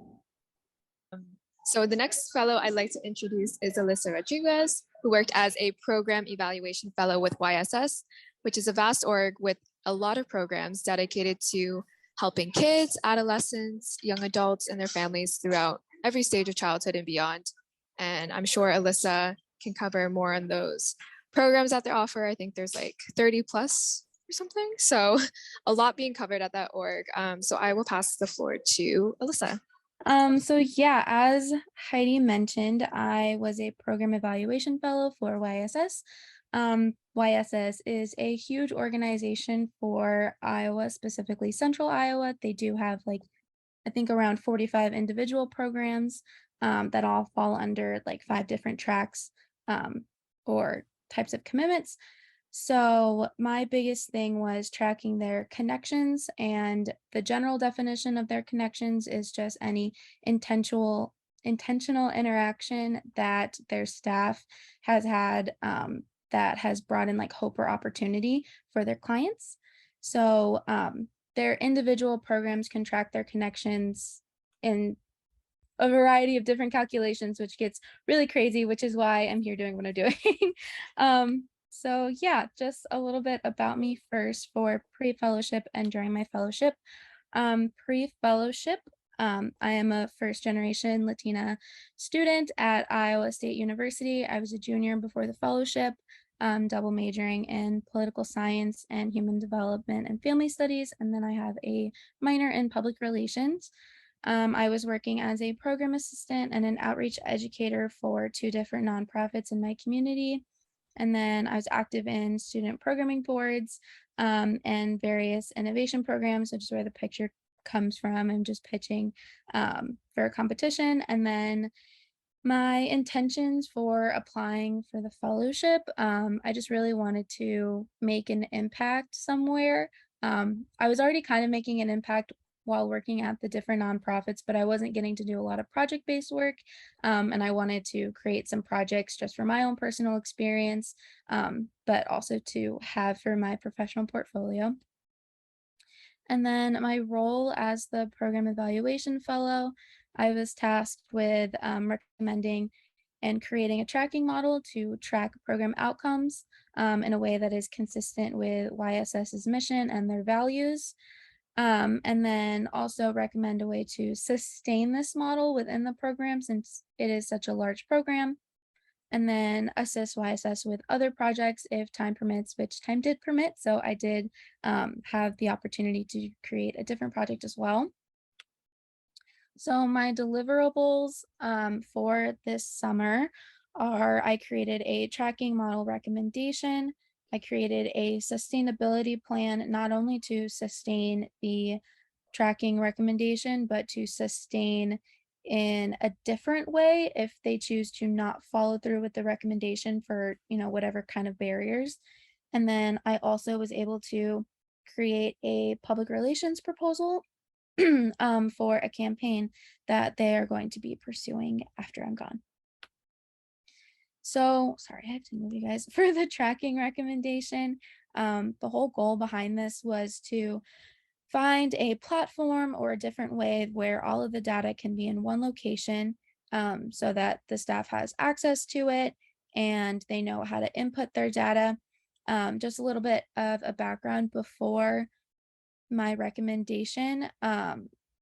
Everybody, like the different program division leaders, were kind of tracking it in whatever way they saw fit because of all of the different objectives of the different programs. So that was kind of getting, hard to manage and kind of messy. So for the tracking recommendation, we just wanted a consistent and cohesive way for all of them to put in their data and to make things easier on my supervisor, Katie. So my summarized solution was a platform called UpMetrics, and UpMetrics is just a nonprofit platform that provides just what I needed, a way to store all organization data. Various team members can log in and insert their data, and they also have shareable dashboards for stakeholders and community members, which is going to be applicable later when I talk about the PR proposal. But the biggest, I guess, perk about UpMetrics for YSS was that you could put in any type of data that you wanted to. Like there were no limitations to what the variables had to be or limitations into, what the method had to be. So all of the program division leaders are able to kind of keep the ways that they are already tracking it. So they don't have to learn necessarily a new method, but now they can go in and insert it by themselves instead of having to, have Katie do it by herself and, translate everything into the software that they're currently using. And then as far as impact goes, since all of my work is like documents and very future hypothetical stuff, I'm just going to talk about the potential impact. So if YSS is able to implement this, they'll be able to display their data in an organized manner to communicate their impact to community members. So that will hopefully drive support and drive the amount of volunteers that they're able to have, as well as communicate it to investors, which will hopefully increase the amount of funds that they have and in turn increase the amount of programs and the amount of work that they're able to do in the community. Next is the sustainability plan. So as I said, there are some organizational limits. YSS is such a big organization within the community that they have a lot of different things going on. So if for whatever reason they aren't able to switch to up metrics within maybe the next fiscal year, I still want to leave the organization with something. I still want to, feel like I was able to make an impact on them. So they needed a backup plan should the up metrics not be able to follow through. So summarized solution was to hire a quality assurance volunteer team to take data from program division leaders and organize it within Clear Impact.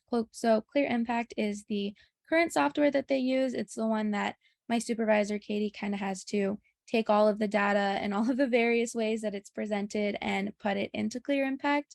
So for my summarized solution, I basically just said that having a bigger team would dramatically help the workload of Katie and also maybe make it easier for the program division leaders to remember to keep up on calculating their connections and their data. So the potential impact is YSS will have more eyes on the data, making it easier to track and organize. This decreases the amount of funds that are needed because my previous solution, UpMetrics, does cost a certain amount of money. And it also decreases the amount of work put onto one specific individual. So hopefully that will decrease burnout. And then my final deliverable is the public relations proposal. So YSS is working to show the importance of their connections to a variety of different audiences. The one thing that we all kind of really talked about is making sure that the community and their stakeholders know that their connections are meaningful and alive, and they're not just data that's meant to be reported to secure more funding. They are data that's meant to be reported to secure more funding, but the interactions really are meaningful. Their relationships are sustainable. And that's what we really want to communicate to the general public. So my goal was to provide YSS with ideas to engage community members, staff, and financial stakeholders while still keeping the trust of their clients intact. I guess sort of like limitation or barrier that I experienced when I was creating this is getting lost in the whole like PR of it, and everything in PR is meant to look pretty. That's like almost the whole point of PR. And I didn't want myself to be making the PR proposal and thinking of the clients as just a pretty picture. So I included a client section within my PR proposal that just talks about having detailed discussions with the clients, making sure that consent forms are signed, making sure that consent discussions are talked about, and really having the YSS staff communicate the purpose of this proposal to the clients, to just reassure them time and time again that, we're doing this to show the type of work that we're able to do so that we can hopefully do more work for you guys, not we need more money to, increase our salaries or create, et cetera, et cetera. So my summarized solution is a detailed PR proposal with broken down sections of projects that will engage different target audiences. So for example, I had like different social media campaigns that include tailored hashtags, as well as following specific types of trends. So like a current trend is like the little miss and then insert like what you are. It's supposed to be like something relatable. So I put in like current trends. And then, like I said, support groups for clients, different media development to show to community, and then hard launches. So I did different types of events that they could do to hard launch the campaign. I included PR packs, press kits, and then even some like interior decorating for the office design to kind of drive up the engagement of their staff. Another thing that we talked about is while we want the community to be excited and the clients to be comfortable, we also want the staff to be engaged in this campaign and really be dedicated to the work and committed to it instead of just, they also only think it's just a number. We want them to really engage with their clients as well and sustain those meaningful connections. So an example of the office design was having like a meter in their front office that they kind of get to celebrate and like drop confetti into the meter to show how many connections that they have for different milestones. And then also creating a connections wall. So they have like different picture frames outside of the offices. So there's like the staff member, and then you connect out and it's like a picture of your client and then a picture of another client that you were able to have a meaningful connection with, just to bring some morale and, I don't know, empathy into the office space. So the potential impact is, should YSS pursue some or all of these recommendations, they will have a stronger relationship with their clients, their staff, community members, and other various stakeholders, and they will be able to properly display that their connections are alive and meaningful.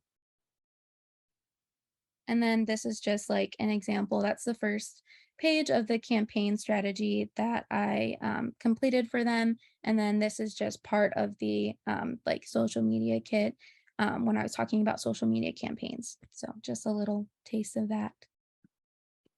And then as for what I'm doing in the future, I did some cute little Pinterest pictures. I will be entering my senior year at Iowa State University. I will continue to be an outreach educator for a nonprofit, the other nonprofit in my community. I'm gonna get more invested into innovation and entrepreneurship than I already was. So I'm gonna be competing in pitch competitions to develop my own startups, specifically ones that are targeted in public health, housing, and civic responsibility. I've already got ideas and pitch decks and everything, so I'm excited to get started on that. And then I'll also be deciding what graduate route I want to go toward. Previously, I had thought maybe a law degree, but upon reflection, I don't know. So to be determined. I want to become a stronger advocate for social issues that I care about. I think a lot of the time I tell people I care about these issues, but I'm not actually doing anything about it. So I want to start being more action and less talk. And I want to continue pursuing positions that will elevate my work while also contributing to my community, whether that be local, statewide, or, international, like our girl Kathlyn's doing. So yeah, and then I just want to say thank you to specifically, of course, YSS, Katie, and Belinda, and our CEO, Andrew. They have been so tremendously helpful and thoughtful within this process. Thank you to Millie and Heidi and everybody at FLIA for taking this chance on me, I guess, to allowing me to do this work. And then, of course, thank you to all of my cohort. I put all these cute little pictures next to it because I'm definitely going to cry at the end of the week when I don't have like just any general excuse to see your guys' faces. So yeah, thank you guys. Thank you so much. I love your awareness in the importance that the data you're collecting are not just numbers and that there are actual people behind those data points that you are seeking to build meaningful and sustainable connections with to better serve population needs. And that's so important in programming, especially when you're trying to go into the social sector and constantly creating and maintaining culturally relevant programs. So thank you so much for that. And I will leave the floor open for some questions and comments. I loved it, Alyssa. I know what a big organization YSS is as a fellow Iowan, and I know what a big take on and task this was to do all of this. And you did it phenomenally, and you did it with grace and poise and beautiful and everything. And you just did it so great. And also, you don't need an excuse to see our faces. Just FaceTime us anytime. Thank you. And I also wanted to say real quick after Abby, girl, you have done an amazing job. Congratulations on everything that you have done with YSS. Hope I said that correctly. Yeah, you've just done a phenomenal job. I'm super, super proud of you, and you will go a lot of places. And if you are, in the process of interviewing somewhere else, do not allow this to just be something in your back pocket that you're keeping on file in your computer. Showcase that, show that. Be proud of yourself. Don't feel like you're boasting. You did a great job and people should know about it. Thank you. So our next fellow is Abigail Sinclair, who worked at Iowa Center for Children's Justice, or ICCJ, this summer as a Family Law Continuing Education Fellow. And ICCJ elevates children's views in custody and other family legal matters to promote child-focused solutions in high conflict custody cases through legal representation, education, and alternative dispute resolutions. And I will pass it along to Abigail for her presentation. So as Heidi said, I have created a continuing education program for the ICCJ on the resist, refuse, and reunify dynamic. And I will get into all of that fun stuff here shortly. So pre-fellowship, I just graduated from Cornell College. And when I was at Cornell, I was the president of our student organizations, or as we called it, PAC, the Performing Arts and Activities Council, where I rebuilt it from the ground up. And I have some more descriptions in there for you guys to read, but it was just a really great opportunity for me to really start to develop my leadership skills, which ultimately led me here. I also was a member until just this past June of the International Order of the Rainbow for Girls, which is a Masonic youth group. And it's a really great organization that really helped me learn my different leadership skills, along with public speaking, organizing, learning how to work with a variety of different people from different areas, different ages, and a whole lot of other stuff that's really great. And being involved in all three of these different things really helped me to learn about community and how important it is to have a team that you can support, that supports you and can keep you going, which really helped when meeting our cohort and being a member of that. So what brought me to FLIA? So while I was at Cornell, I wrote my senior seminar paper on parental alienation. When I was writing it, I was thinking to myself, there needs to be some sort of class or some sort of support system for kids who are going through these high conflict divorces, who are feeling all these feelings, who just need to know that it's going to be okay, and something that's not quite individual therapy, but just, a class to help them learn what this process is going to mean. And I talked to my mom, who is a family law lawyer here in the Des Moines area. And she said, well, that actually already exists at the ICCJ. And that's when she got me in contact with Diane Dornberg, who recommended that I apply. And Diane is my site supervisor.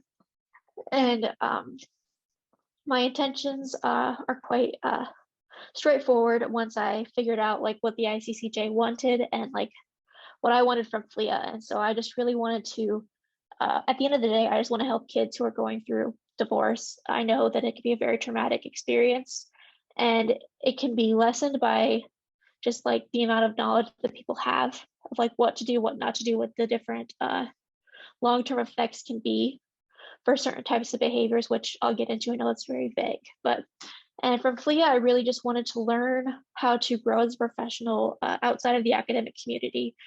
I have been a student my entire life, and I've never really had the chance to be in the professional field like this before. So it was really nice to be a part of FLIA to help me learn and grow in that way.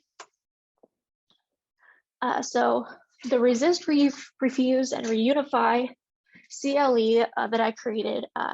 So here's kind of an outline of the action plan.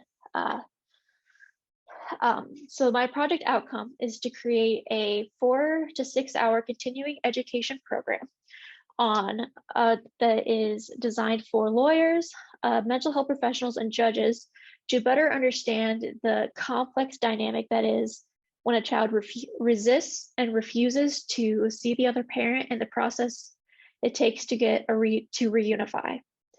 And to understand this dynamic, you have to better understand what it means when parental alienation is present and what it means when estrangement is present, because they can be very similar, but they're very different in how they affect the children.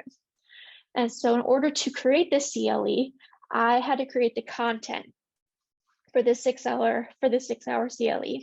And so in order to do that, I interviewed judges, lawyers, and other mental health professionals. I read a lot of academic texts, more than I knew I could ever read in a summer. And I created an outline of topics, a panel of speakers who are kind of like experts in those topics, PowerPoint presentations, and handouts. And I will say that we're not quite done yet with our project, and that's okay, but the bulk of the content and the creating of the panel, the outline of topics has been done. What we have to do now is just a lot of the fine-tuning details, which I'm really excited to help finish off. And so here are some of the key deliverable examples that I have put together. So here's my outline. So we'll start off with the CLE, giving some background information. And this background information will really set everybody on the same playing field. So we'll have, we'll talk about the different terms, such as like what parental alienation syndrome is versus parental alienation, and talk about the different family members and their different roles, such as what it means to be the rejected parent versus the target parent. The rejected parent is when there's estrangement present and the child rejects that parent for valid reasons, which we'll get to. And the target parent is that target of alienation. And so just really establishing a baseline so we can better understand, communicate when we're talking about these issues. The next on our agenda will be the identification and screening tools for parental alienation and estrangement. This is kind of a newer concept since the different definitions between the two are really becoming prevalent. Next, we'll talk about what reunification therapy means and what needs to happen for it to be successful. The next thing is the importance of the court and the lawyers being trauma informed. And this goes hand in hand with understanding of child development in the legal system. Because in order to best help these kids and make these recommendations or these findings for the kids, you have to understand how the trauma affects them and how where they are developmentally is effective. Because you don't want to give a 7-year-old the same parenting schedule you'd give a 14-year-old or a 17-year-old, because they need very different things from visitation schedules based on where they are developmentally. The next part will be presented by a judge who was a family law attorney and now sits on the bench. And there are trends that the court sees and what tools are at the court's disposal. And so that will be really stating the obvious, the trends the courts are seeing, but also talking about the different roles of like different roles that people could play, such as a guardian ad litem, which is someone who represents the best interests of the kids, versus a attorney for the children, which represents what the children want, versus, you know, a CFR, a CFR, which is a family case man. Oh my gosh, a CFR, which does different reportings of the home environment. And then you also have a custody evaluator who does more forensic work and understanding the different dynamics between those. And then the next part and the final part that we have laid out is evidentiary work, foundation of like pretrial proceedings, what kind of evidence we should enter, and like different pretrial strategies when these high conflict families are going through the system, which will also be presented by a judge. And I'm really excited to see how this all goes together. And so here's kind of a taste of what would happen in the CLE. So parental alienation, which is a term that I've been talking about a lot, it occurs when there's a high conflict divorce or separation or some sort of custody dispute, and the child aligns themselves with the parent who's doing the alienating behavior, aka the alienating parent. And this then causes the child to reject the other parent, also known as the target parent, without any legitimate justification. And how this happens is through the use of different alienating behaviors. And this is really where my research amped up. And so I'm going to talk about the ones that are starred just to give you guys kind of an idea about what these behaviors are. For example, the inappropriate and unnecessary information. What this means is talking to your kid about the divorce process. You know, if you tell your kid, Jane, just for example, that she can't go see her dad because he's behind on child support, or sorry, you can't go to dance because I have to go do this mediation, or stuff like that. That's not stuff the kids need to know, but that's stuff that helps like helps brainwash the kid to dislike the other parent, or make the children a spy or a conduit of information. This is like making the child take photos of what's in the fridge when they go over to dad's house or mom's house, making the child find evidence to hold against the other parent in court at the behest of the alienating parent. Restrictions on permission to love or be loved by the other parent. This one is like really gut-wrenching to me because I think that the more people that love that kid, the better. But what this means is the child is essentially being told that you can't love the other parent and that it's not okay that they love you. And this can really be seen when the child calls the parent by their name. So saying, oh, I have to go to John's house, not, oh, I'm going to dad's house. It really helps make that like differential and puts that parent in a different position that's not being their parent. This one is almost a dead giveaway to me, these next two. And this is the unlikely child statements. When you have an 8-year-old child say, you are incapable, inept, inadequate excuse for a human being, like towards the other parent, that is not 8-year-old language. And that is not language that an 8-year-old would just come up with off the top of their head. And so knowing that the child is hearing these derogatory remarks at home is really a key, like, oh, something's fishy is happening here. And then like the most obvious is when the parent coaches is the coaching behavior. And this is when the parent coaches the child to lie or say something to hurt or degrade the other parent. A child alleging abuse out of the blue at the behest of the other parent is a really great example of this. And these are just a couple of the different types of behaviors that are seen when parental alienation is present and alienating behaviors. And then the next part about all this is estrangement. And so now that we've seen all of that, how does this differ? And so estrangement is when it's a justified rejection. And so this can be because something happened, like when they were all in the home together. There was like actually drug abuse or, drinking, some sort of other abuse or neglect, or something happened in that home that made the kid not want to go. And that's different because as you can, when you compare the two side by side, parental alienation is really being done to the child at the behest of the other parent, almost brainwashing them, whereas estrangement is like something happened with the parent that they don't want to see. And so it's important to differentiate that when you start talking about therapy. And so next I have two different figures that I've kind of created to demonstrate this. This is the first, so there's two parts to this one because it's really big. And this is from a 2004 article on how to distinguish between the two. And you see the different behaviors. This is the second part of it. Sorry, it's a little hard to read. It's designed to be printed out. So, and this is one that I really love.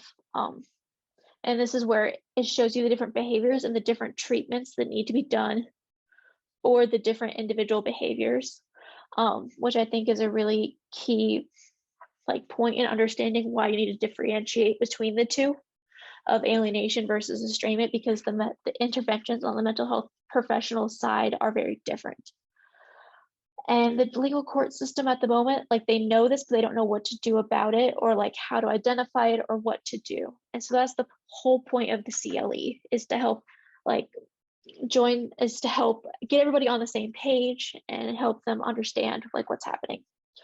And then post FLIA, I will be starting my MSW program at the University of Iowa. I will continue working with the ICCJ to help finish up this continuing education program. And I'll also start looking for a job to do while I'm in graduate school.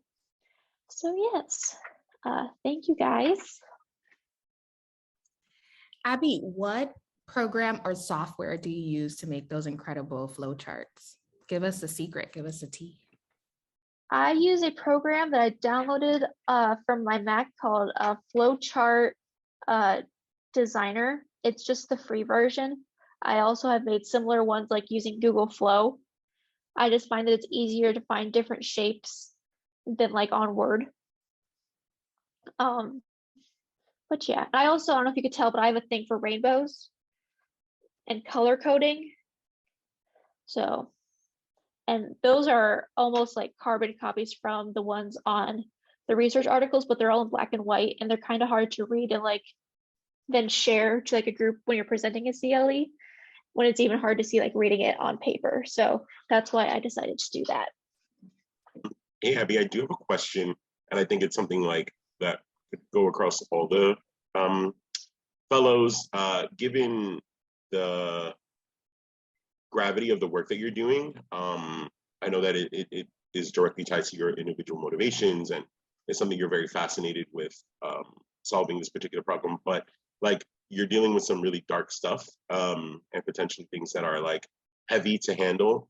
And so while it is like part of your work, I know that this, and all of us are impact driven leaders. And so this not only is like about our like brain power and energy, but like our heart work, right? And so did you find that, what were some things that you did this summer to help sustain you throughout this work?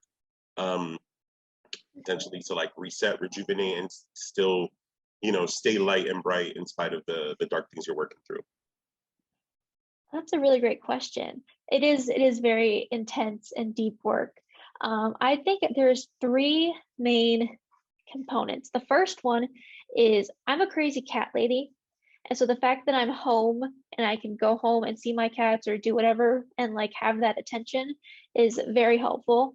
The second thing is that when I was doing these interviews and talking to people, I was able to process what I was understanding, like what I had read and everything I was understanding. And so being able to talk to people who understood the problem and help like work through and process some of the stuff really took that off of me doing it individually.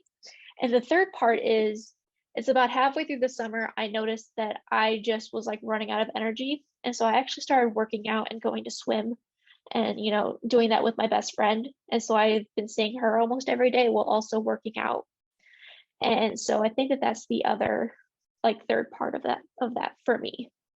Thank you. I think that's such an important model for everybody in this work. Like I know that, working in nonprofits, working in value-driven organizations can be very taxing. And so to have the routines, boundaries that you set yourself so that you stay healthy and happy is really important. So thank you for sharing that. Yeah, of course. I would like to present, last but not least, Imani Thompson, who worked as a College Access Program Fellow at LUCA, or Latino U College Access. And LUCA is really committed to empowering low-income, first-generation Latino students on their journeys to and through college and helping them reach their full potential. And I will turn the floor over to Imani. So hi, everyone. My name is Imani Thompson. I use she, her, hers programs. I always do that, pronouns. And I was placed with Latino U College Access, or also known as LUCA, this summer. So getting students to and through college with LUCA. So a little bit about myself. I am currently attending the University at Buffalo. And at Buffalo, I work as an SA, a student assistant in my apartment complex. So I just assist with the packaging, logging students in and out of the apartments and things like that. And then I am also the secretary of our RHA, Residence Hall Association at Flint Village. So I like take photos at our programs. I am in charge of keeping track of the attendance at our council events. And I help facilitate and take minutes of our council meetings for the programs we run. And then I'm also really big on volunteering. I volunteer at a children's hospital in Buffalo. And then I also pick up the trash in low-income areas of Buffalo. Next, please. Okay, so about LUCA. So to the left, on top is Chaveli. She's my direct supervisor. She is the director of programs here. And then in the middle is Miss Cosette, who is here. Thank you for coming. I didn't know you were coming. She's the executive director of LUCA. And then at the bottom of the screen is Mrs. Shirley. She is the founder and strategic growth officer of LUCA. So about LUCA, summed up as best I could. LUCA was founded in 2012 by Miss Shirley. It'll be 10 years old this year, I think in September. Our inaugural class of scholars was in 2013. We only had 2, but our current class has about 71 students, which is a big growth. So in total, we've had about 272 scholars. And we provide opportunity and access to higher education by delivering cultural relevant bilingual support and resources for these students in Westchester County. So our mission and vision is to empower low-income first-generation Latino students from Westchester on their journeys to and through college. So to and through is we get them into college, but we stay with them, which is one of the differences about LUCA. We have programs within LUCA as a whole that help these students thrive in college. So I am a part of the Latino U Scholars, which assists incoming seniors with their college application processes, their essay writing and things like that. And then there's First Gen Forward and then community outreach with the program. And our vision is to have a world where all students have equitable access to opportunities that meet their unique potentials. So yeah, so our current school partnerships, we work with White Plains High School, Alexander Hamilton, Ossining, and Sleepy Hollow. And we were just awarded by New York State funding $350,000 for a program expansion. So we are going to add New Rochelle, which is where I'm from, so I'm super happy about this, Peekskill, Portchester High School, and Fox Lane. And then I just found out that we were also awarded $100,000 more dollars for our community funding, which is very, very exciting. Next, please. And that was Miss Cosette, and she's in this chat. I don't know if I mentioned her before, but she's here. Okay, so my main project with LUCA was the college knowledge orientation. So it was a 3-day event held at Pace University, and this year we held it in person. Previous years, because of COVID, we had it online for 5 days instead of 3. So our goals were to teach the scholars about the program that they are now in, to have them better understand the college application process, and to build a community with the LUCA team, us, and then the other scholars as well.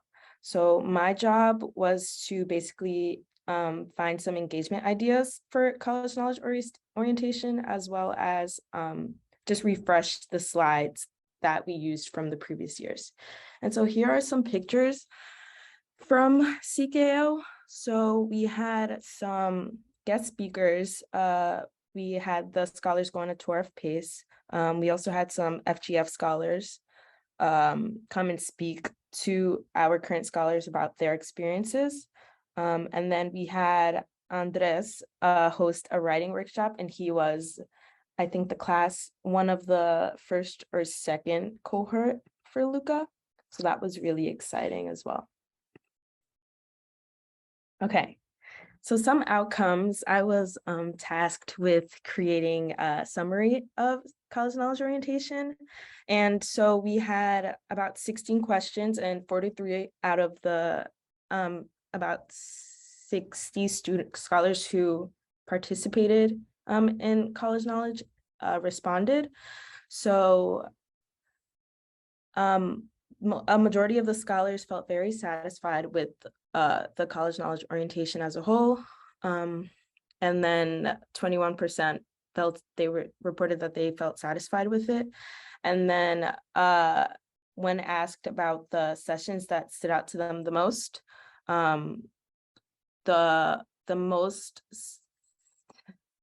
session that stood out the most was the college application overview, which was one of our goals. So that was good to hear that they really kind of grasped what was taught to them during that session. And then just some more outcomes. When asked about the activity that stood out to them the most, the number one was the demonstrating interest debate, which is one of the engagement ideas that I thought of. And then also, just to pat myself on the back, the Kahoot was also there, which is another thing I facilitated, which made me feel really good. And then another goal that we wanted to hit was the scholars feeling connected with them and us. So 67% voted absolutely, and then the other 33 presented somewhat. So still some work to do there, but we'll still be working with them. Okay, so the impact. So about 68 scholars attended all 3 days, and we've managed to achieve all of the 3 goals that we wanted to. And we have developed a better relationship with the current cohort, which is great. It's a good feeling because a lot of us put in a lot of work for this event. So it's rewarding to see to have a great outcome out of it. And then my post-fellowship plans and goals. After the fellowship is over, I am going on vacation. I can't wait to go on vacation. I am going to Aruba next week. And then, yeah, I need that. I'll be heading back to Buffalo after that to continue my education. And then Luca actually hired me. So I will be continuing my work with Luca as a virtual program coordinator. Earlier, I had a call. It was actually Vassar College calling me because one of our next events is having a college panelist. So when we have colleges come and speak to our scholars, so they're interested. And some future goals of mine will be to attend PA school and then to continue my work with Luca for as long as I can. And yeah, continue to get their name, our name, I guess, out there into the world. So yeah, that's pretty much it. And then these are pictures of my new family of girls and some Luca family, as well as my vision board that we created at our retreat. So yeah, any questions? Mine's not a question, but it's more of a comment. Imani, you've been amazing to be on the team, your energy, your spirit. From day one, you just brought all this enthusiasm, and I love how you helped us create such an engaging experience for our students at College Knowledge. 3 days together is a long time, and you were there bright and early every day with me, making sure that we connected with our students and make sure that they had a great experience. So we are thrilled that you're going to stay on with us as a virtual program coordinator, and I just can't wait to see what even more amazing things you'll do with us. So congratulations on an amazing summer. I'm going to close today's event. Thank you all for your hard work on these awesome presentations. I feel like I learned so much about each of you and your journeys and experiences during this fellowship. And thank you to everyone who stuck it out and stayed with us throughout the event. And we will talk soon, fellows. And thank you so much, partners and other supporters, for all of your help this summer. We really appreciate you all.